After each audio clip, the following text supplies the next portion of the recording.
Hello friends, welcome back to our channel subscribe for stocks. तो आज हम बात करेंगे अपने ऐसे 6 स्टॉक्स के बारे में जहां पर कि मुझे दिखती है अपॉर्चुनिटीज़। एंड उसके अलावा हम लोग एक बार ऑप्शन चेन में भी देखेंगे कि कहां पर रेजिस्टेंस है और कहां पर सपोर्ट है इन टर्म्स ऑफ निफ्टी।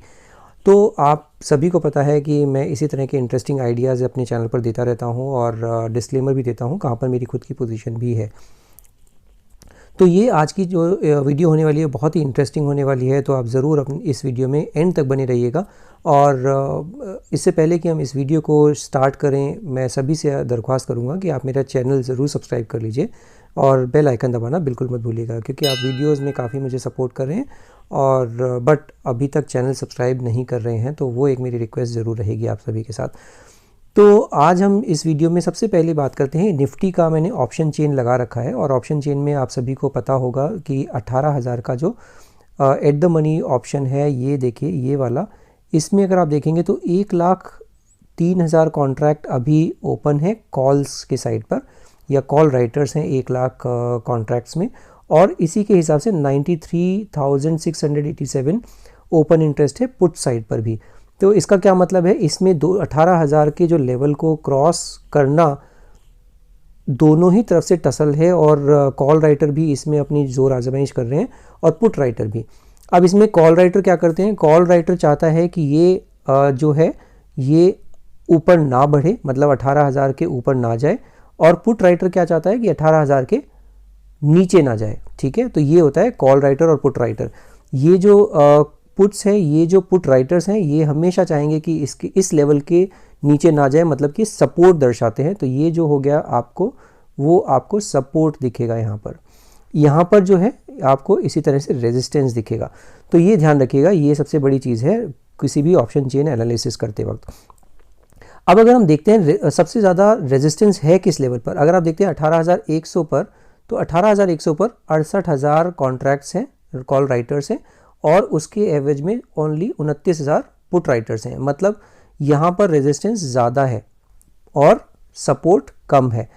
अब 18,200 पे देखते हैं तो 82,000 हो जाता है ये कॉल राइटर का जो वो है, और यहाँ पर ओपन इंटरेस्ट 18,100 रह जाता है। तो मतलब कि ऑलमोस्ट 1:4 का रेशो हो जाता है, मतलब कि कॉल राइटर्स इसमें ज़्यादा हावी हैं और 18,200 के ऊपर नहीं जाने देना चाहते इस पर्टिकुलर निफ्टी को।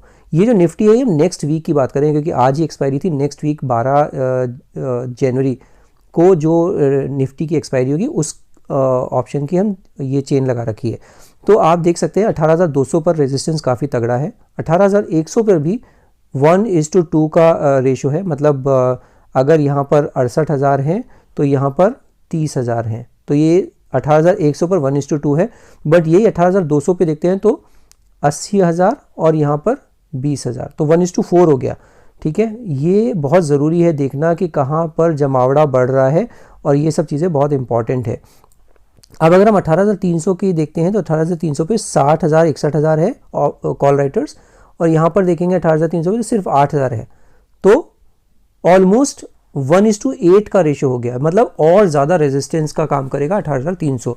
तो इसी तरह से ये रेजिस्टेंसेस हो गए, और रेजिस्टेंसेस बहुत तगड़े हैं। 18,000 अगर ये क्रॉस होता है तो 18,100 क्रॉस करना, 18,200 क्रॉस करना, 18,100 फिर भी क्रॉस हो सकता है, बट 18,200 और 300 क्रॉस करना बहुत ही ज़्यादा मुश्किल है। इसी तरह से अब हम इसके दूसरे साइड पर देखते हैं कि पुट राइटर्स नीचे कहाँ पे सपोर्ट है। ये तो हो गया रेजिस्टेंस हमारी। अब इसका सपोर्ट अगर देख लेते हैं तो सपोर्ट आपको दिखेगा, इसका अगर 17,900 वाला जो पुट राइटर्स है वो है 36,600, 36,500। इसी के एवज में यहाँ पर देखेंगे तो 13,000, तो 1:3 का रेशो हो गया call put is to call. तो यहाँ पर ये सपोर्ट दिखता है 17,900 पर, और इसमें अगर आप देखेंगे तो इसमें पुट राइटर आज भी राइटिंग हुई है 21,000 कॉन्ट्रैक्ट्स की, यहाँ पर जबकि हुई है 11,000 कॉन्ट्रैक्ट्स की। इसके अलावा अगर आप देखते हैं 17,800 का लेवल, 17,800 पर 46,500 पुट राइटर्स हैं, और यहाँ पर देखेंगे तो कॉल राइटर्स हैं ही नहीं। मतलब क्या हो गया कि 17,800 बहुत ही ज़बरदस्त एक सपोर्ट का काम कर सकता है, 17,900 भी काफ़ी अच्छा सपोर्ट का काम कर सकता है। तो ये बहुत ही अच्छा लेवल है अगले एक हफ्ते के लिए अगर आपको ट्रेड करना है तो ये हमने सपोर्ट और रेजिस्टेंसेस निकाले हैं निफ्टी पर। अब हम चार्ट्स पर चलते हैं और वहाँ पर एक बार देख लेते हैं कि वो चार्ट्स कैसा दिखता है। तो आप सभी को ये दिख रहा होगा कि मैंने एक ये अपवर्ड स्लोपिंग चैनल एक लगा रखा है, जिसके बाहर ये ऑलरेडी आ चुका था। अब इसमें किया क्या जाए, अब इसमें आपको मैंने एक ये 18,100 की जो ये लेवल दिखाया था, ये मैंने एक रेजिस्टेंस बताया था और उसी के आसपास ये रेजिस्टेंस ले रहा है। हालांकि 18,200 और हाँ 18,200 एक काफ़ी ज़बरदस्त रेजिस्टेंस की तरह काम करेगा। वो इसका 20 डेमा भी है। सपोर्ट का काम क्या करेगा, सपोर्ट का काम करेगा 17,877। अगर 17,877 ये जो लेवल है, जो इसका ऑलमोस्ट 100 डेमा है, ये इसका सपोर्ट लेकर ही आज भी ऊपर चलना शुरू हुआ था। इसके अलावा अगर आप देखेंगे तो अभी 4-5 दिन पहले भी 17,877-50 के आसपास ही इसने सपोर्ट लिया था, जो इसका 100 डेमा है, और वहीं पर ये बार बार सपोर्ट ले भी रहा है। तो ये एक चीज़ आप ये बिल्कुल ध्यान रखिएगा कि 18,200 और 17,850 ये इसका एक रेजिस्टेंस और सपोर्ट का काम कर रहा है, जो कि हमने ऑप्शन चेन पर भी देखा था। वहीं पर सबसे ज़्यादा call writer and put writer हैं। तो ये एक ध्यान रखिएगा कि चार्ट हो या ऑप्शन चेन हो, दोनों ही तरह से हमें दिख रहा है कि यहाँ पर एक सपोर्ट का काम कर सकता है, जो कि है 18,800 और 18,850। तो ये हो जाता है इंडेक्स का view. Now let's talk about दो 6 स्टॉक्स जहाँ पर कि हम बात कर रहे हैं कि बहुत अच्छी अपॉर्चुनिटी दिखती भी है। तो इसी के तर्ज पर आज हम पहला स्टॉक के बारे में बात करते हैं। तो first stock of the day is, तो ये जो पहला स्टॉक है वो है टीवीएस इलेक्ट्रॉनिक्स का। टीवीएस इलेक्ट्रॉनिक्स मेरे रडार पर क्यों आया है, बिकॉज इसने 330 रुपये के ऊपर एक काफ़ी अच्छा चाल दिखाना शुरू किया है, और इसी वजह से मुझे लगता है कि ये बहुत ही स्वीट स्पॉट पर है। और 330 रुपये का जो है एक इसने वीकली के चार्ट पर क्लोजिंग दिखाई है। ये आप देखेंगे तो ये वीकली का चार्ट है, और वीकली के चार्ट पर ये एक क्लोजिंग देखने को मिलती है। अभी क्या हो रहा है, अगर मैं डेली के चार्ट में कन्वर्ट करके दिखाता हूँ आपको, ये डेली का चार्ट है। अगर इसमें भी आप देखते हैं तो एक इसमें 330 के ऊपर जो ब्रेकआउट आया है वो बहुत ही अच्छा ब्रेकआउट है, और इसका जो नेक्स्ट पड़ाव देखने को मिल सकता है, क्योंकि कल ही इसमें ब्रेकआउट आया है। हालांकि कल मेरे रडार पर आ चुका था ये स्टॉक, और कल मैं आप सभी के साथ शेयर करना बिल्कुल व्यस्तता के कारण ही आपसे शेयर नहीं कर पाया। अदरवाइज़ ये कल ही मेरे रडार पर आ गया था ये स्टॉक, और आज भी काफ़ी अच्छा इसने चाल दिखाया। अब इसमें किया क्या जाए, इसमें जो नेक्स्ट पड़ाव मुझे दिखते हैं वो दिखते हैं 480 के, और इसका जो आपको स्टॉप लॉस रखना है वो स्टॉप लॉस रखना है 330 का स्टॉप लॉस, और इसका जो टारगेट है थोड़ा लॉन्ग टर्म रखिएगा, 480 का इसका नेक्स्ट टारगेट हो सकता है, जो कि बहुत ही अच्छा टारगेट है। इसमें अभी करना क्या है, 330 के जितने नज़दीक मिले वहाँ पर इसमें पोजीशन बनानी चाहिए। हालांकि थोड़ा सा ये रिट्रेस हो सकता है, और ये एक वर्ड ऑफ कॉशन आप बिल्कुल रखिएगा, बिकॉज मार्केट में थोड़ा वॉलेटिलिटी है, और इसी वजह से ये थोड़ा ध्यान रख के ही इसमें कोई भी ट्रेड लीजिएगा। इसमें मेरी कोई पर्सनल होल्डिंग नहीं है, तो ये एक डिस्क्लेमर भी हो जाता है। अभी अगर आपको थोड़ा लॉन्ग टर्म व्यू रखना है, बहुत ही अच्छा लॉन्ग टर्म व्यू रखना है, तो आपको एक काम करना पड़ेगा इसमें, जो कि है एक लेवल का ध्यान रखना पड़ेगा, जो कि है ऑलमोस्ट 300 रुपीज़। 300 रुपीज़ इसका 20 डेमा भी है, तो 300 रुपये का अगर आप बहुत लॉन्ग टर्म है तो एक स्टॉप लॉस 300 रुपये का हो जाता है। अगर आप बिल्कुल स्विंग ट्रेडर हैं तो 330 का एक स्टॉप लॉस हो जाता है। टारगेट्स आपके सामने मैंने बताए थे 480 रुपये के।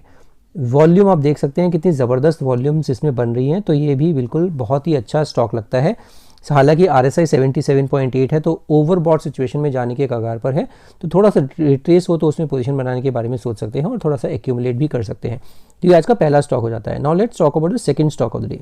ये जो स्टॉक है HDFC लाइफ का, मैंने थोड़े दिन पहले, अभी 2 दिन पहले भी शायद बताया था कि 609, 605 और 610 के आसपास अगर ये क्लोजिंग दे देता है तब इसमें पोजीशन बनाने के बारे में सोच सकते हैं। तो आज इसने 609 रुपये 45 पैसे पर क्लोजिंग दे दी है, और 605 रुपये के ऊपर काफ़ी अच्छा क्लोज हो चुका है। अब इसमें करना क्या है, अब इसमें पोजीशन बनाने के बारे में सोच सकते हैं। हालांकि मैंने भी आज इसमें लगाया था ऑलमोस्ट 598 रुपीज़ पर, बट वो आया ही नहीं और वो मेरे को मिला नहीं सौदा, तो otherwise I would have got this shares also.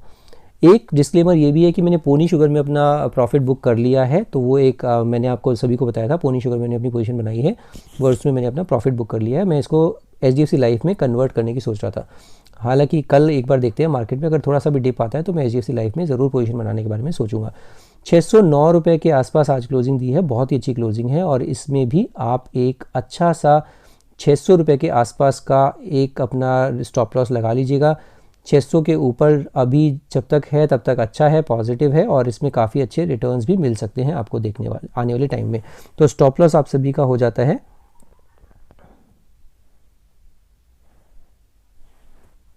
तो इसमें जो है आपका स्टॉप लॉस हो जाता है 600 रुपये।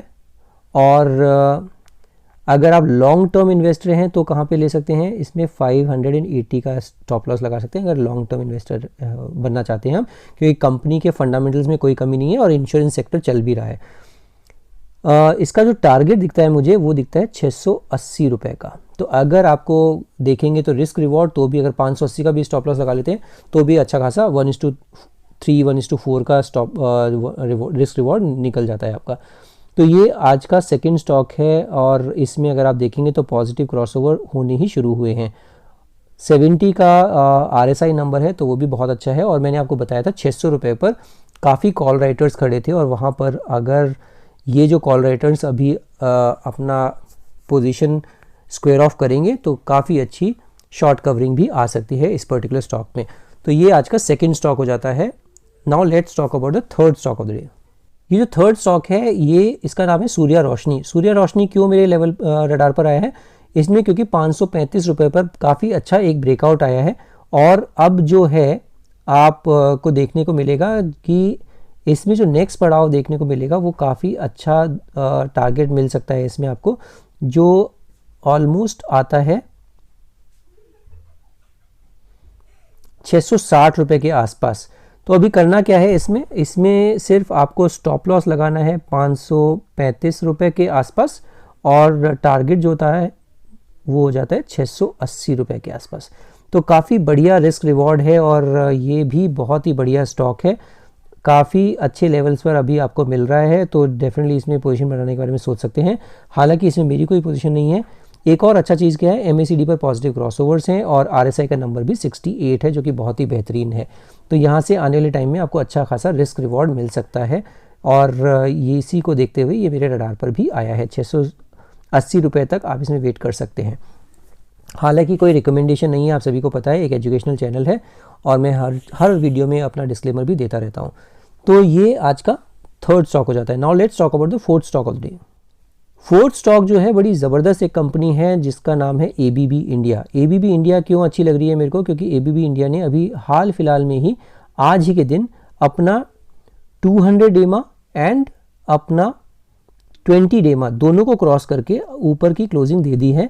और 200 डेमा आप सभी को पता है बहुत ही इंपॉर्टेंट एक लेवल होता है, और जहाँ पर कि काफ़ी ज़्यादा रेजिस्टेंस को फेस करना पड़ता है, और इसी वजह से आज इसने जो सिग्निफिकेंटली ऊपर क्लोजिंग दी है वो बहुत ही अच्छी क्लोजिंग है। वॉल्यूम भी काफ़ी अच्छे हुए हैं आज की तारीख में, और अगर आप देखेंगे इसका नेक्स्ट पड़ाव कहाँ मिलता है, नेक्स्ट पड़ाव 2950 पर मिलता है। तो इसका स्टॉप लॉस क्या रखें, स्टॉप लॉस इसका आप 2800 रख सकते हैं जो कि इसका 200 डेमा है, और टारगेट इसका रख सकते हैं 2950। 2950 एक लेवल है जो कि ईजीली ये अचीव कर सकता है, और अगर वो अचीव कर लेता है तो इसमें काफ़ी ज़बरदस्त एक लेवल देखने को मिलेगा जो कि है ऑलमोस्ट 3290। तो अगर 2950 के बाद 3290 तक भी जा सकता है, ये भी एक नेक्स्ट टारगेट हो जाता है। तो बहुत बढ़िया कंपनी है, फंडामेंटली बहुत स्ट्रांग कंपनी है, और बहुत ही बढ़िया आज इसने नीचे से ये क्यों एक बॉटम फिशिंग का भी कैंडिडेट हो जाता है, बिकॉज अगर आप इसका देखेंगे तो एकदम RSI का नंबर 46.6 है जो कि बहुत ही बढ़िया है, और अगर आप देखेंगे MACD अभी पॉजिटिव क्रॉसओवर आने शुरू ही हुए हैं। तो इस तरह की अपॉर्चुनिटीज़ बहुत कम मिलती है, और ये एक और अपॉर्चुनिटी है जहाँ पर आप निवेश के बारे में सोच सकते हैं। तो ये आज का फोर्थ स्टॉक हो जाता है। Now let's talk about the fifth stock of the day. पांचवा जो स्टॉक है ये हमने पहले भी अपने इस चैनल पर कवर किया है, जिसका नाम है JK टायर। जेके टायर मैंने शायद लास्ट टाइम 182 के आसपास ये बताया था कि ये ब्रेकआउट आया है, और ये ब्रेकआउट थोड़ा पुराना है। अगर आप देखेंगे, ये देखिए मैंने वीकली के चार्ट में कन्वर्ट किया तो आपको दिखेगा कि 182 का सिग्निफिकेंस क्या है। 182 जो लेवल था 2017 और 2018 में इसने छुआ था, और उसके बाद ये रिट्रेस हुआ था, ये देखिए। और अब ये 182 को काफ़ी सिग्निफिकेंटली क्रॉस करके ऊपर चलना शुरू कर दिया है, और आज 197 पर क्लोज दिया है। अगर ये नेक्स्ट पड़ाव जो इसका दिखता है वो अगर इसने क्रॉस किया 205-210 रुपये के आसपास, तो इसमें बहुत अच्छी रैली देखने को मिल सकती है। तो जेके टायर में करा क्या जाए, 182 का एक स्टॉप लॉस लगा लीजिए, जो कि काफ़ी अच्छा स्टॉप लॉस है। और या फिर अगर आप लॉन्ग टर्म के इन्वेस्टर हैं तो 171 का स्टॉप लॉस लगा लीजिए, वो भी बहुत अच्छा है, जो कि 20 वीक एक्सपोनेंशियल मूविंग एवरेज है, तो वो बहुत ही बढ़िया लेवल है। तो 171 का तो बहुत अच्छा सपोर्ट है, वहाँ तक जाना चाहिए नहीं। और अगर इसमें ऊपर के टारगेट्स देखते हैं तो टारगेट बहुत ही ज़बरदस्त आपको देखने को मिलेंगे, और इसमें मेरी कोई पर्सनल होल्डिंग नहीं है, ये ध्यान रखिएगा। बट कंपनी ज़बरदस्त है और करेक्ट सेक्टर में है। रॉ मटेरियल प्राइसेस कम हुए थे सारे ही टायर सेक्टर के, तो इसी वजह से जेके टायर रडार पर आया है, और हमने काफ़ी बार ये इसको डिस्कस भी कर चुके हैं अपने इसी चैनल पर। Now let's talk about the last stock which is sixth stock of the day. Sixth stock भी फिर से टायर कंपनी है, अपोलो टायर्स। मैंने आपको पहले भी एक बार अपोलो टायर्स बताई थी, जो कि थी 300 रुपये के आसपास, 310 रुपये पर चल रही थी शायद उस टाइम पर ये इसका स्टॉक। 310 के आसपास मैंने बताया था कि 310 के आसपास ये बहुत ही बढ़िया लेवल है, ले सकते हैं। 300 का स्टॉप लॉस लगाना है, और आज देखिए कितना ज़बरदस्त एक ब्रेकआउट आया है। ये मैं आपको डेली के चार्ट में कन्वर्ट करके दिखा रहा हूँ। ये डेली का चार्ट है, मैंने यहाँ पर कहीं बताया था इस वाली कैंडल पर। तो ये कैंडल पर बताने के बाद अभी देखिए कैसे ये चला है, यहाँ फिर थोड़ा सा डिप आया और अभी फिर से चलना शुरू हो गया। तो ये जो ब्रेकआउट आया है, ये एक छोटा ब्रेकआउट आया है, जो कि काफ़ी टाइम से परेशान कर रहा था, 330 रुपये का। 330 के ऊपर ये जो कैंडल बनाई है, बहुत ही अच्छी कैंडल बनाई है इसने। और आप अगर इसमें पोजीशन बनाते हैं तो 330 का एक स्टॉप लॉस लगा के रख सकते हैं, अगर आप शॉर्ट टर्म स्विंग ट्रेडर हैं, और आपको आने वाले टाइम में से बहुत ही ज़बरदस्त रिटर्न्स मिल सकते हैं। अगर आप लॉन्ग टर्म इन्वेस्टर हैं तो 300 रुपये का एक बहुत ही ज़बरदस्त कायदे का स्टॉप लॉस हो जाता है। तो लॉन्ग टर्म इन्वेस्टर्स के लिए 300 रुपये का स्टॉप लॉस, और स्विंग ट्रेडर्स जो स्विंग ट्रेडिंग करना चाहते हैं वो 330 रुपये का एक स्टॉप लॉस लगा लीजिए, क्योंकि अगर आपको बहुत ही छोटा छोटा स्कैल्पिंग करनी है तो 330 रुपये का अच्छा ब्रेकआउट दिया है। हालांकि इसमें आप देख सकते हैं 321 रुपये जो 20 डे एक्सपोनेंशियल मूविंग एवरेज है, वहाँ पर भी एक और स्टॉप लॉस बनता है। तो 300, 321, 330 ये 3 लेवल्स हो जाते हैं जो कि ध्यान रखने वाले हैं। तो ये आज के 6 स्टॉक्स हो जाते हैं। ज़रूर मुझे बताइएगा कि कैसी लगी आपको मेरी ये वीडियो। अगर आपको मेरी वीडियो पसंद आई हो, कंटेंट अच्छा लग रहा हो, तो आप मेरी वीडियो को लाइक कर सकते हैं, शेयर कर सकते हैं, और अगर अभी तक मेरा चैनल सब्सक्राइब ना किया हो तो मेरा चैनल भी सब्सक्राइब कर सकते हैं। इसी के साथ हम इस वीडियो को यहीं रैप अप करते हैं। Will see you in the next video. Thank you so much for watching this video.